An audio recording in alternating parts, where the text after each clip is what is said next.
Halo, selamat pagi semuanya. Kita bertemu lagi dalam pelajaran agama Katolik kelas 3 semester 2. Kita hari ini akan belajar tentang materi sakramen tobat. Jadi kalau minggu yang lalu kita sudah belajar tentang sakramen Ekaristi. Hari ini kita akan belajar tentang sakramen tobat. Untuk mengawali kegiatan hari ini, mari kita ambil sikap doa yang baik. Dalam nama Bapa dan Putra dan Roh Kudus. Amin. Bapa yang Maha Pengampun, kami banyak melakukan kesalahan terhadap ayah, ibu, kakak, adik, teman, dan guru. Ampunilah dosa-dosa kami dan bantulah kami untuk selalu berbuat baik dalam hidup ini. Amin. Kemuliaan kepada Bapa dan Putra dan Roh Kudus, seperti pada permulaan, sekarang, selalu, dan sepanjang segala abad. Amin. Terpujilah nama Yesus, Bunda Maria, dan Santo Yosef, untuk selama-lamanya. Amin. Dalam nama Bapa dan Putra dan Roh Kudus. Amin. Anak-anakku yang terkasih, mari kita amati gambar berikut ini. Yo, satu gambar dulu. Oh, satu gambar ini orang sedang naik perahu di pinggir pantai atau di pantai gitu ya. Atau di laut gitu. Kita lanjutkan. Nah, ini ada orang kira-kira marah kepada perempuan ini. Dan di belakangnya ada perempuan lagi. Kira-kira kisah apa ya ini ya?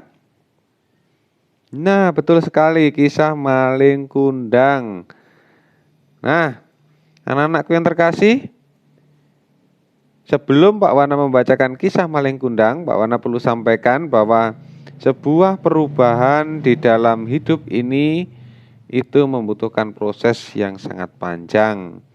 Seperti orang naik tangga ini membutuhkan proses karena ingin berubah menjadi lebih baik. Nah, Pak Wana akan bacakan tentang cerita maling kundang. Dahulu kala hiduplah seorang janda miskin yang mempunyai anak yang bernama Maling Kundang. Ibu dan anak ini hidup miskin dalam sebuah pondok di luar kota. Mata pencarian mereka hanyalah mencari kayu bakar di hutan dan menjualnya ke pasar. Walaupun hidupnya susah, ibu itu tidak mengeluh dan tidak putus asa. Ia tetap bekerja mengumpulkan dan menjual kayu bakar dengan sekuat tenaga. Hasil penjualan kayu bakar digunakannya untuk membeli makanan, pakaian, dan selebihnya ditabung untuk keperluan masa depan anaknya, Maling Kundang. Usahanya itu dijalankan dengan tekun dari bulan ke bulan, tahun ke tahun. Pada suatu hari, Maling Kundang meminta izin kepada ibunya untuk merantau. Demi masa depannya, ibu Maling Kundang mengizinkannya. Semua uang tabungannya diberikan kepada Maling Kundang sebagai bekal. Sang ibu berpesan kepada anaknya agar ia segera kembali, entah mendapat keberuntungan atau tidak. Sesudah berjanji kepada ibunya bahwa ia akan segera kembali, berangkatlah Maling Kundang untuk merantau. Di perantauan sudah mengalami berbagai kesulitan, akhirnya Maling Kundang berhasil menjadi pengusaha yang sukses. Bahkan ia berhasil menikah dengan putri seorang pedagang yang kaya raya, sehingga Maling Kundang semakin menjadi kaya.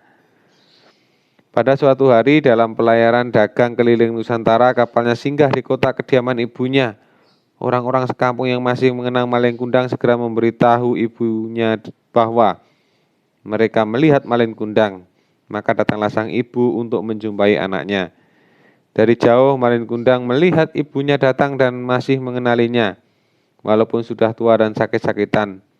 Tetapi Maling Kundang tidak mau menjumpainya. Ia malu terhadap istri dan anak-anaknya. Jika mereka mengetahui bahwa wanita tua dan miskin itu adalah ibunya, ia tetap menolak ibunya. Walaupun ibunya hanya meminta waktu sejenak untuk memandang wajahnya. Ia meminta kepada anak buahnya agar kapal segera bertolak dari kota pelabuhan itu. Kapal pun bertolak dari pelabuhan dan makin lama makin jauh. Tiba-tiba datanglah badai gelombang yang dahsyat, guntur menggelegar, kilat menyambar-nyambar. Kapal Maling Kundang diangkat gelombang tinggi, lalu dihempaskan ke dalam laut. Semua orang di dalam kapal itu meninggal, tidak satupun yang selamat. Kata orang, tempat kapal Maling Kundang tenggelam sampai sekarang masih ada, yakni berupa sebuah batu karang berbentuk kapal. Cerita ini diambil dari cerita rakyat Sumatera Barat. Anak-anakku yang terkasih, Di dalam kisah ini tadi kita sudah bersama-sama mendengarkan bahwa digambarkan seorang yang tidak berbakti kepada orang tuanya, akhirnya mendapatkan sesuatu yang tidak baik di kemudian hari. Inilah yang digambarkan oleh kisah Malin Kundang. Padahal dari awal ibunya sudah bekerja mempersiapkan segalanya untuk anaknya, tetapi ketika anaknya dewasa dan berhasil, tidak mengakui ibunya karena malu kepada istri dan anak-anaknya. Nah, dari gambaran ini mengingatkan kita semuanya bahwa kita harus berbakti kepada kedua orang tua kapanpun dan dimanapun kita berada dalam situasi apapun. Anak-anakku yang terkasih, mari kita baca kitab suci berikut ini. Jadi dalam kitab suci ini kita baca, buka kitab sucinya Yohanes 8 ayat 1 sampai 11. Pak Wana akan bacakan, nanti Yohanes 20 ayat 19 sampai 23 anak-anak baca sendiri. Nah, kenapa tidak Pak Wana munculkan teks? Supaya anak-anak mau membuka kitab sucinya. Ya. Oke. Baik, kita mulai Yohanes 8 ayat 1 sampai 11. Tetapi Yesus pergi ke Bukit Zaitun, pagi-pagi benar ia berada lagi di bait Allah, dan seluruh rakyat datang kepadanya. Ia duduk dan mengajar mereka. Maka ahli-ahli Taurat dan orang-orang Farisi membawa kepadanya seorang perempuan yang kedapatan berbuat zina. Mereka menempatkan perempuan itu di tengah-tengah lalu berkata kepada Yesus, "Rabi, perempuan ini tertangkap basah ketika ia sedang berbuat zina. Musa dalam hukum Taurat memerintahkan kita untuk melempari perempuan-perempuan yang demikian. Apakah pendapatmu tentang hal itu?" Mereka mengatakan hal itu untuk mencobai dia, supaya mereka memperoleh sesuatu untuk menyalahkannya. Tetapi Yesus membungkuk lalu menulis dengan jarinya di tanah.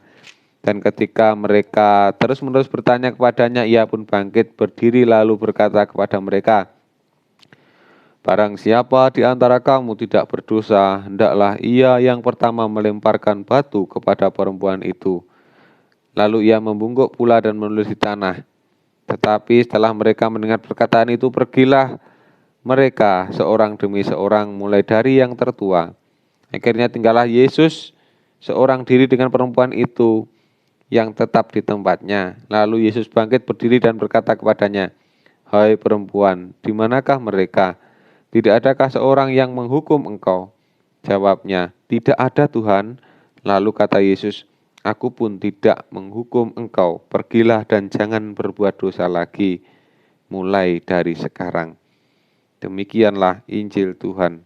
Terpujilah Kristus. Anak-anakku yang terkasih, di dalam kisah yang baru saja kita dengarkan bersama, digambarkan orang-orang Farisi dan ahli Taurat yang sedang ingin mencari kesalahan-kesalahan Yesus dengan memberikan satu orang yang tertangkap basah berbuat zina. Di situ Yesus memberikan jawaban yang sangat tepat bahwa siapa di antara kalian yang tidak pernah berdosa, silakan melempari batu yang pertama. Nah, jadi melemparkan batu kepada perempuan itu yang pertama, siapa yang merasa tidak berdosa. Akhirnya malah mereka pergi semuanya. Nah, mungkin di dalam Injil hari ini mengingatkan kita semuanya bahwa kita juga sebagai manusia berdosa yang seringkali berbuat dosa. Di sini digambarkan atau dikatakan oleh Yesus bahwa jawabnya tidak ada Tuhan. Nah, di sini, "Hai perempuan, di manakah mereka? Tidak adakah seorang yang menghukum engkau?" Jawab perempuan itu, "Tidak ada Tuhan."